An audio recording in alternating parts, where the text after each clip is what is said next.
The cold concrete pressed against her back as she pulled the thin blanket tight around her shoulders. At 34, Lisa never imagined she would be calling a doorway her bedroom. But here she was, for the 8th month in a row, searching for the safest corner in downtown Portland where she could close her eyes without fear. Every evening felt like a puzzle she had to solve. Which doorway would shield her from the wind? Which one wouldn't get her in trouble with security guards? Which spot would let her sleep for more than 2 hours before someone asked her to move along? The answers change with the weather, the day of the week, and sometimes just the mood of whoever found her there.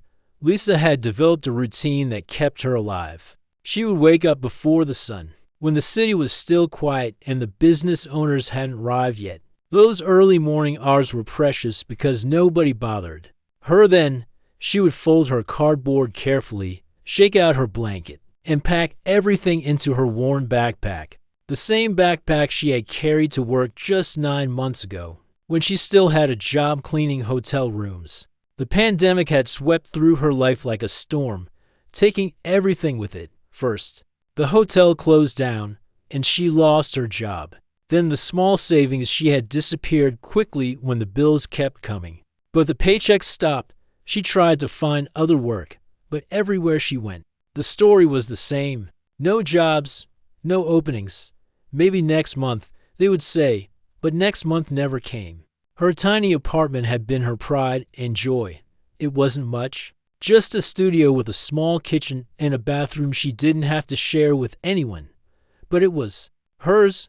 She had saved for months to afford the security deposit. She had painted the walls herself, a cheerful yellow that made the place feel sunny even on cloudy days. When she couldn't pay rent anymore, she had to leave it all behind. The shelter system was her first stop when she lost her apartment. But the waiting lists were long, and the rules were strict. She could only stay for a few days at a time, and then she had to find somewhere else to go. Some nights, there simply weren't enough beds. Other nights, she felt safer on the streets than in the crowded rooms where people sometimes got aggressive or took things that didn't belong to them, so the doorways became her hotels. She learned which ones were the quietest, which ones had the best protection from rain, and which ones had security cameras that might make her safer. The doorway of Wilson's Corner Market became her favorite spot. It had a small roof that stuck out just enough to keep her dry, and the store owner never seemed to call the police, like some of the others did. During the day, she would walk for miles, looking for any kind of work. She cleaned car windshields at traffic lights when people would let her. She helped carry groceries for elderly shoppers who seemed kind. She collected cans and bottles to return for the small deposit money. Every dollar mattered when you had nothing. The public library became her second home during the hours it was open. There, she could sit in a warm place, use the bathroom, and sometimes even take a shower in the facility they had for people like her. The librarians were kind and never made her feel unwelcome. She would read newspapers, looking for job listings, or just sit quietly and remember what it felt like to be a regular person with a regular life. People walked past her every day, but most of them looked right through her as if she was invisible. She understood why. Looking at someone in her situation made them uncomfortable. It reminded them that bad things could happen to anyone, and that scared them. So they pretended not to see her, walked a little faster, and went on with their lives. But sometimes, someone would stop and really look at her. They might give her a few dollars, or a sandwich, or just say hello and ask how she was doing. Those moments kept her going. They reminded her that she was still a person, still worth something, even when everything else in her life said otherwise. Winter was the hardest time. The cold crept into her bones and stayed there, making her joints ache and her teeth chatter. She wore every piece of clothing she owned, layer after layer, until she looked bigger than she really was. But nothing seemed to keep the cold out completely. She would lie awake at night, listening to the wind and wondering if she would make it through until morning. The worst part wasn't the cold or the hunger or even the fear. It was the loneliness. She had no one to talk to, no one who cared if she was okay or not. Her parents had died years ago. and she had no siblings or close friends. The people she used to work with had their own problems to worry about. She felt like she had disappeared from the world, like she was a ghost that no one could see or hear. But she kept going anyway. Every morning, she would wake up and tell herself that today might be different. Today, she might find a job, or a place to stay, or just someone who would treat her like she mattered. Hope was all she had left, and she held onto it with everything she had, even when it felt like the smallest, most fragile thing in the world. David had been running Wilson's Corner Market for 12 years, ever since his father decided to retire and move to Florida. The small grocery store had been in their family for over 3 decades, serving the same neighborhood families who had watched David grow up behind the counter as a teenager. He knew every regular customer by name, remembered their favorite products, and always asked about their kids and grandkids. Every morning at 6 o'clock sharp, David would pull up in his old pickup truck and see the same thing. The woman would be carefully folding her cardboard bedding, rolling up her thin blanket, and quietly moving away from his doorstep. She never left any trash behind, never damaged anything, and always made sure to clean up completely before anyone else arrived. At first, David wasn't sure what to do. Other business owners on the block had complained about homeless people sleeping near their shops. They called the police, installed bright lights, or put up spikes to make it impossible for anyone to lie down. But something about this woman was different. She wasn't bothering anyone, wasn't asking for money, and seemed to take care of his doorway better than some of his paying customers. Took care of the store. David found himself checking the security camera footage every morning, not to catch her doing something wrong, but to make sure she was okay. He noticed how she always chose the same corner, the spot that gave her the most protection from the wind and rain. He saw how she would lie very still, probably trying not to draw attention to herself. Sometimes, on particularly cold nights, he would watch her shivering even with all the layers she wore. The first time he left a cup of coffee on the window ledge, David told himself it was just a coincidence. He had made too much coffee that morning, and it would just go to waste anyway. When he came back an hour later, the cup was empty and sitting neatly beside the door. There was no note, no acknowledgement, just the clean cup placed exactly where someone would notice it, but not where it would be in the way. This small gesture became part of David's morning routine. He would arrive a few minutes early, make an extra cup of coffee, and leave it on the ledge. Sometimes he would add a sandwich or a piece of fruit from the store. He never saw her take these things, but they were always gone by the time he opened for business, and the containers were always returned clean and placed respectfully by the door. After a few weeks of this silent exchange, David found something that made his heart skip a beat.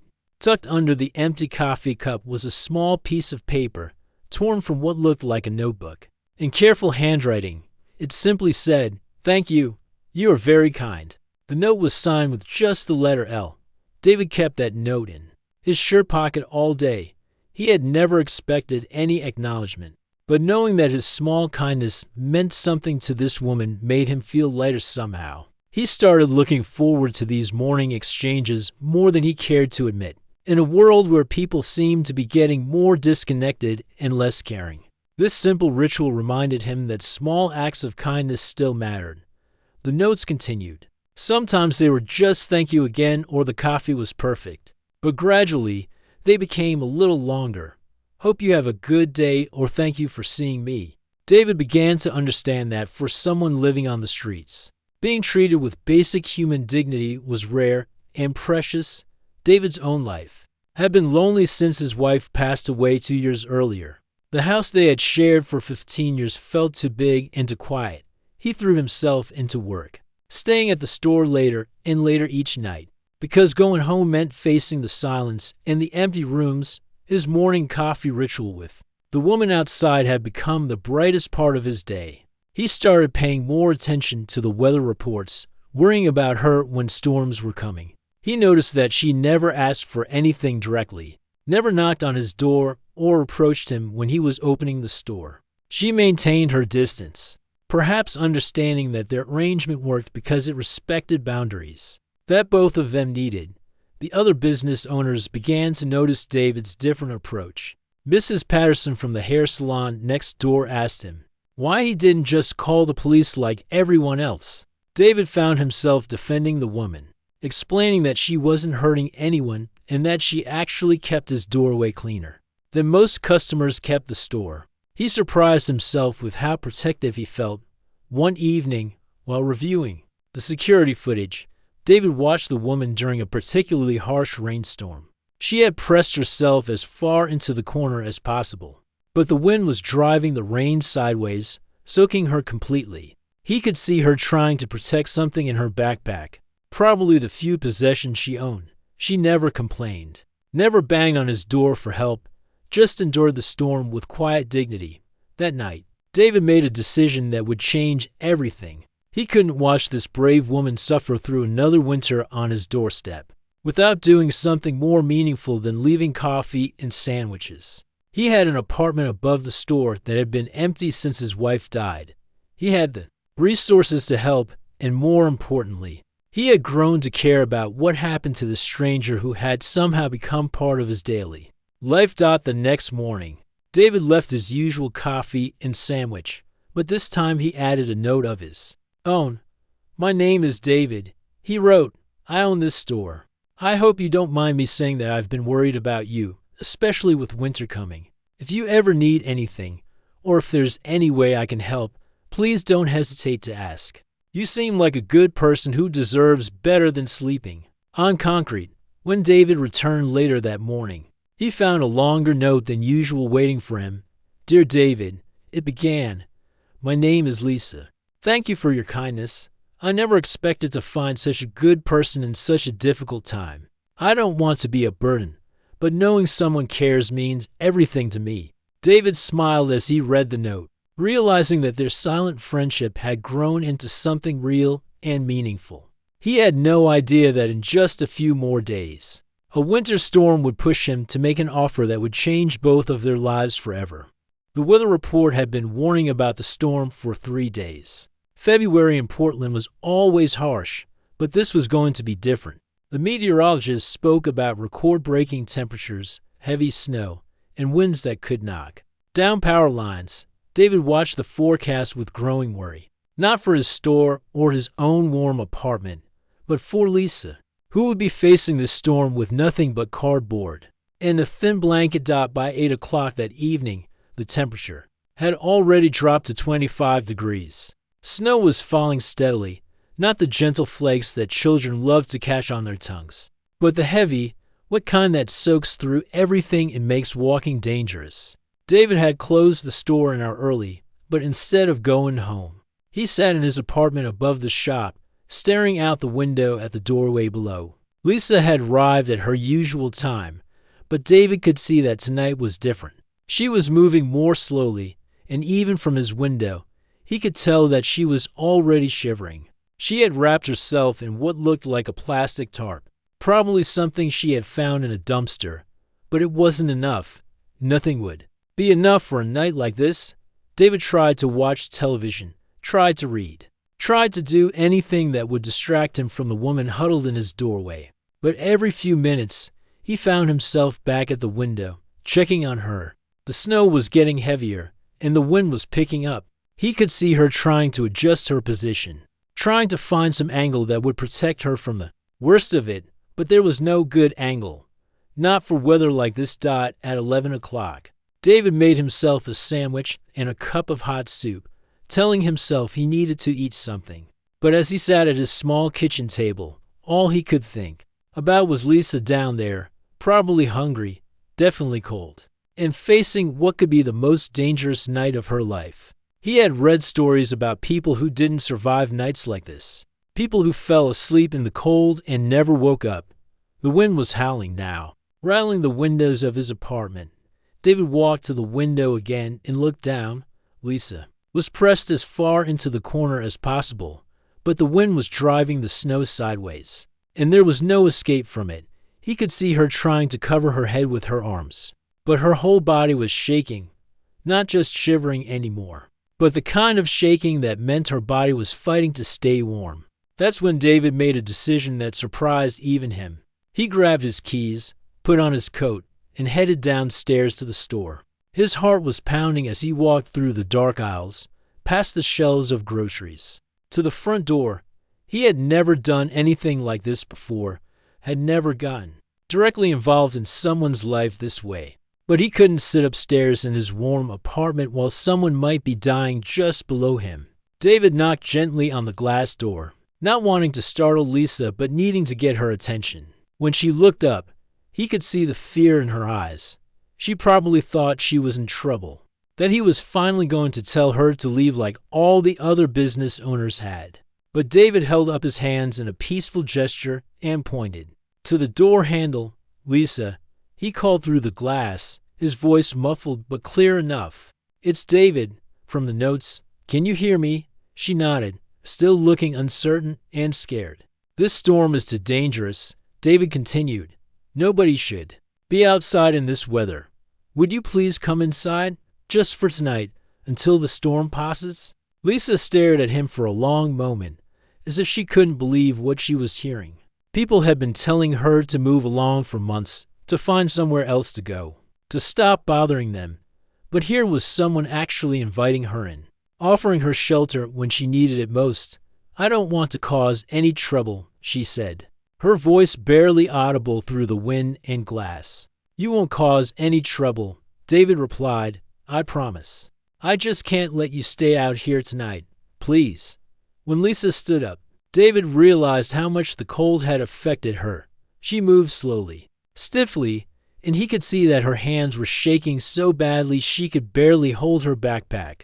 He quickly unlocked the door and held it open, feeling the blast of freezing air that hit him like a wall. Come in," he said, stepping aside to let her pass. "Get out of this weather." Lisa hesitated for just a moment at the threshold, as if crossing into the store was crossing into a different world, and in a way, it was. She was leaving behind months of sleeping on concrete, of being invisible, of being unwanted. She was stepping into warmth, into safety, into the kindness of a stranger who had decided that her life was worth saving. The first thing that hit her was the warmth, after months of being cold. The heated air of the store felt like heaven against her frozen skin. David quickly locked the door behind her and turned on a few lights. Not the harsh fluorescent ones that would make everything feel clinical, but the softer ones that made the store feel more welcoming. "Here, let me help you with that," David said, reaching for her wet backpack, everything soaked through. Lisa's teeth were chattering so hard she could barely speak. "I'm sorry," she managed to say. "I'm getting your floor all wet." "Don't worry about the floor," David said. "Floors can be mopped. I'm worried about you." "How long have you been out in this weather?" "Since about 6, Lisa replied.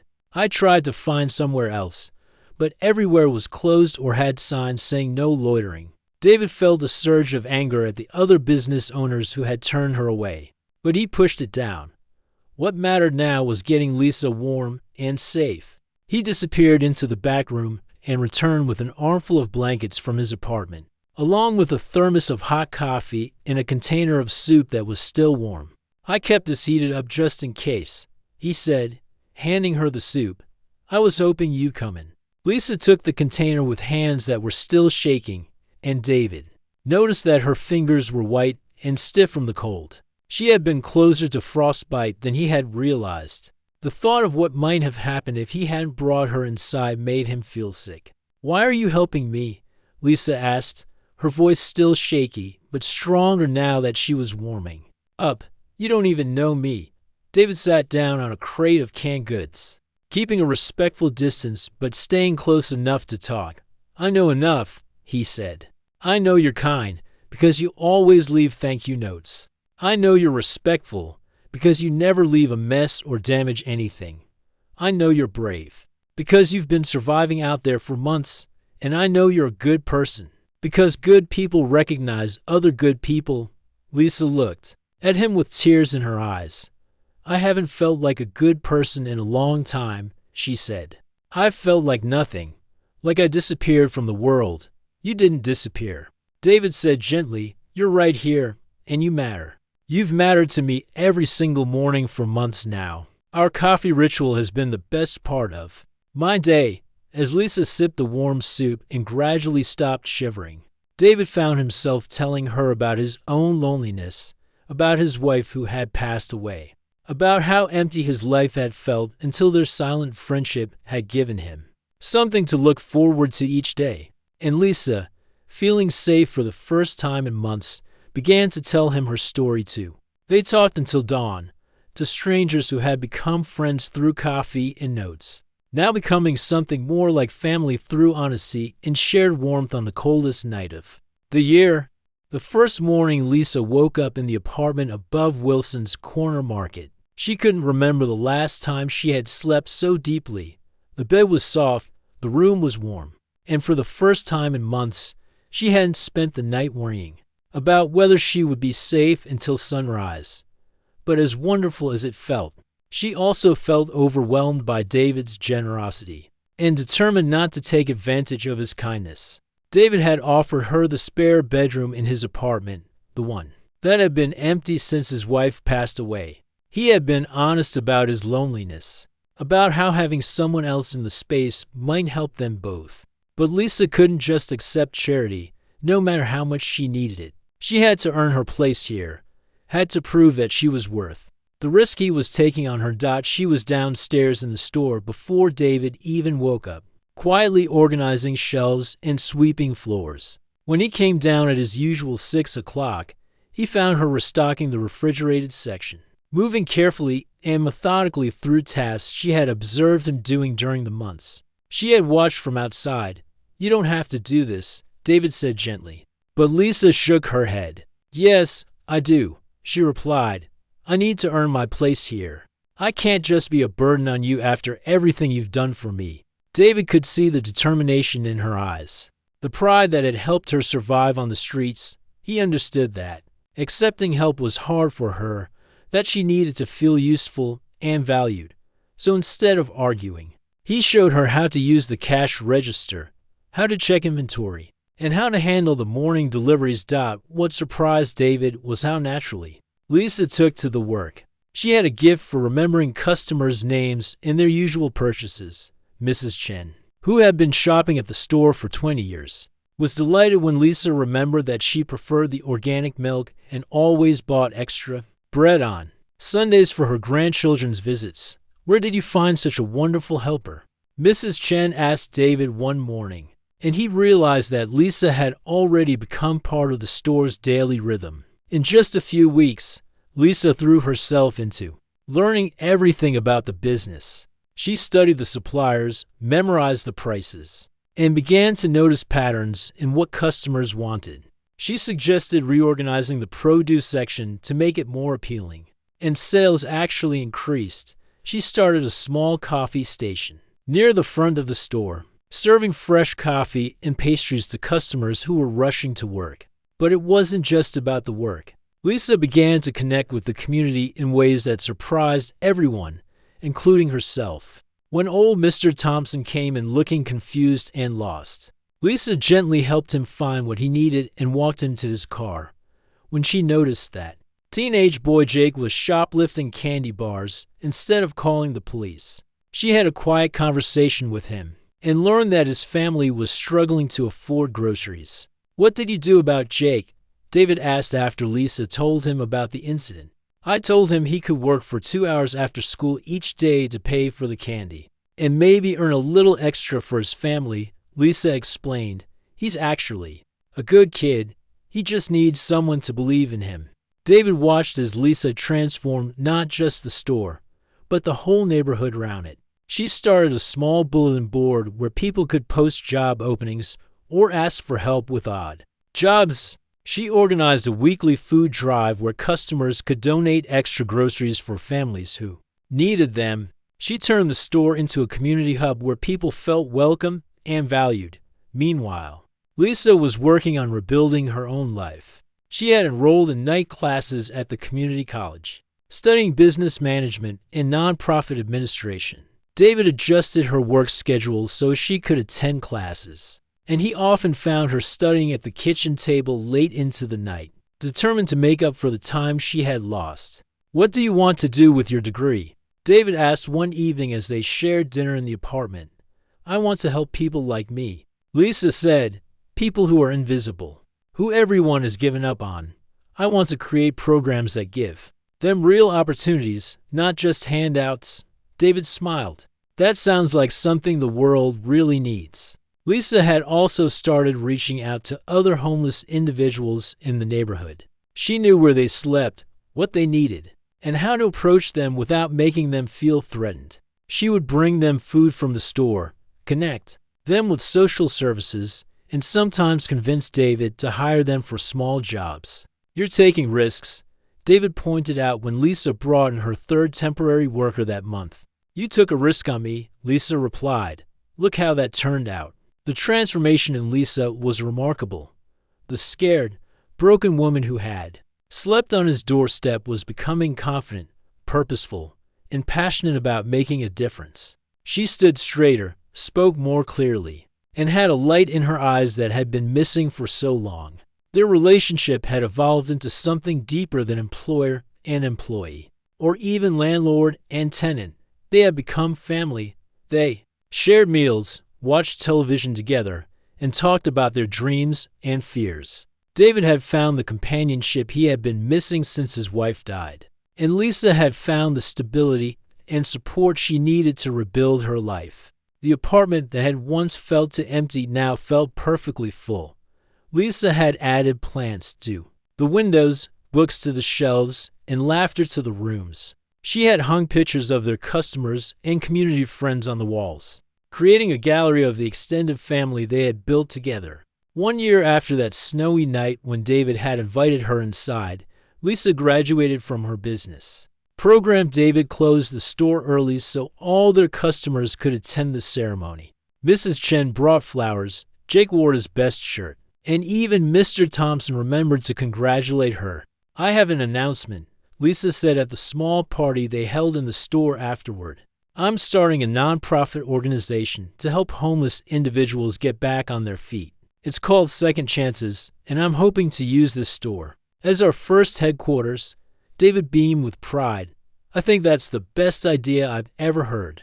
As Lisa looked around at all the faces of people who had become her friends, her customers, her community, she realized that she had found something she had never expected to find again. She had found home.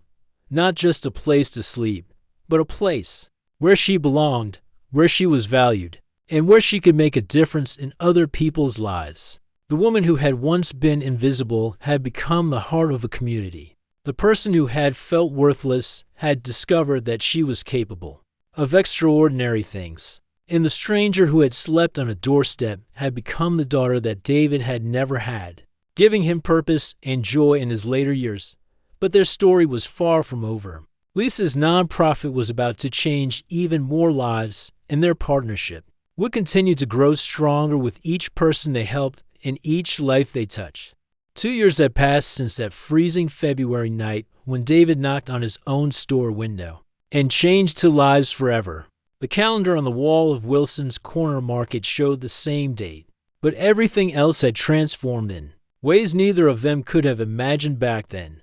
Lisa stood behind the counter wearing a name tag that read Assistant Manager, but her role had grown far beyond what any title could capture.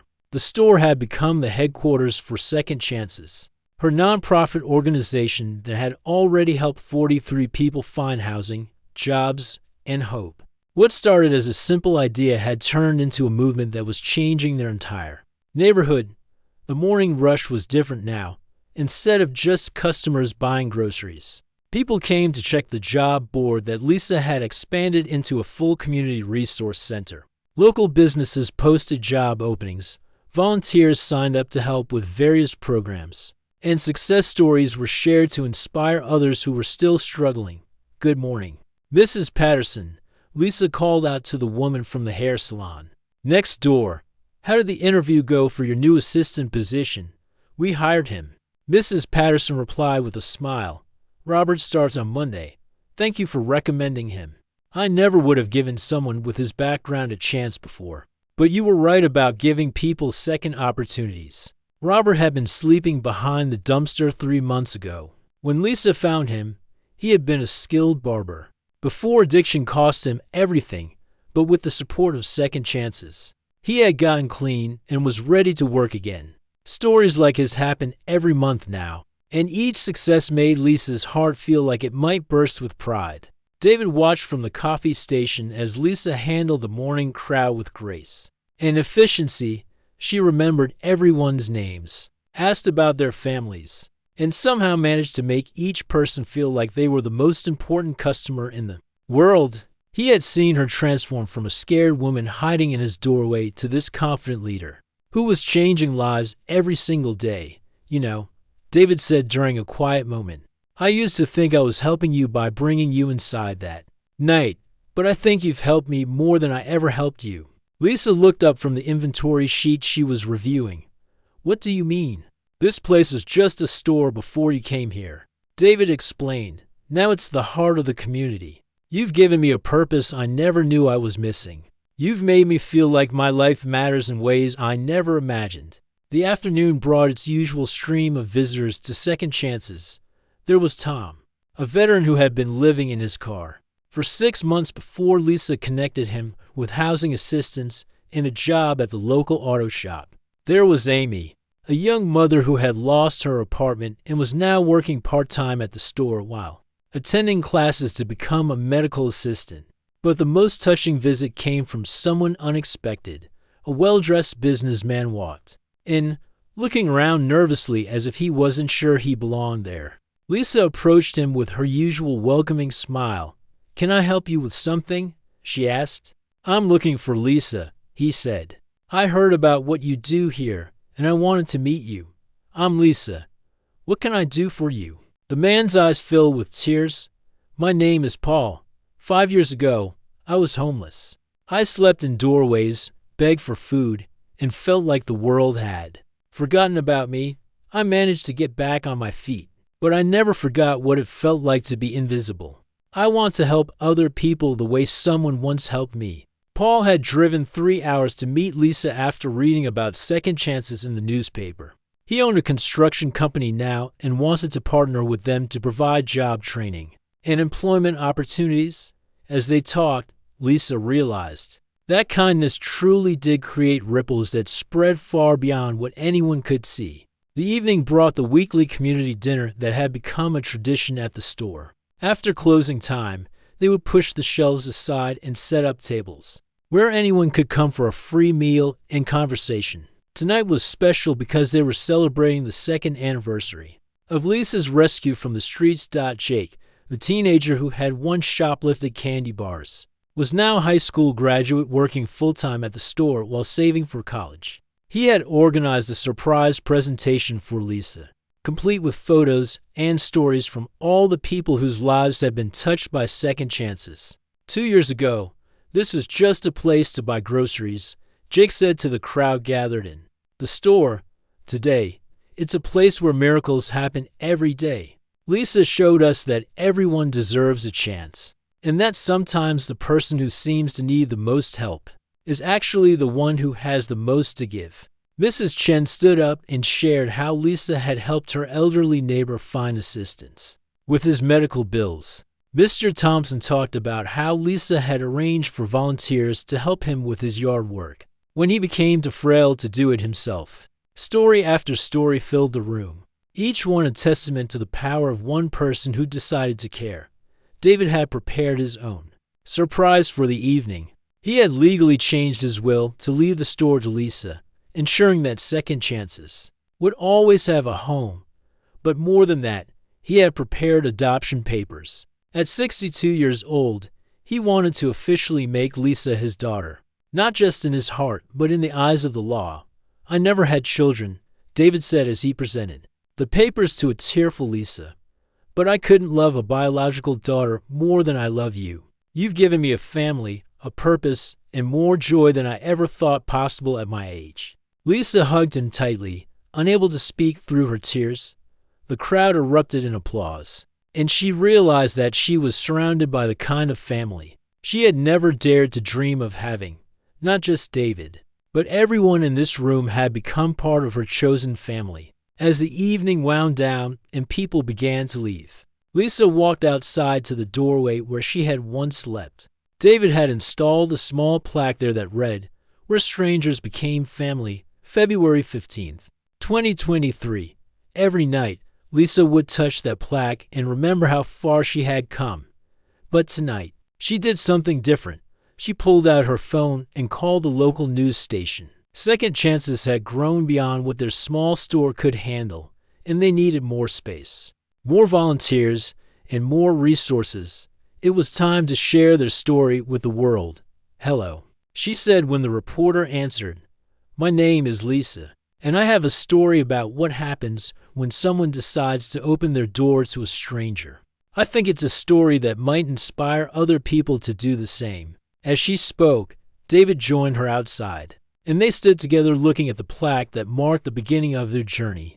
Tomorrow would bring new challenges, new people to help, and new opportunities to make a difference. But tonight, they were just a father and daughter who had found each other in the most unlikely way, proving that sometimes the greatest gifts come wrapped in the most unexpected packages. The woman who had once been invisible had become a beacon of hope for an entire community.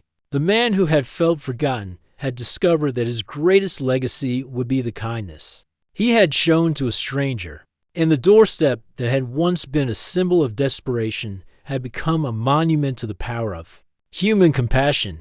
Their story was far from over, but they had already proven that one act of kindness, one moment of choosing to see the humanity in someone else, could change not just two lives, but an entire world.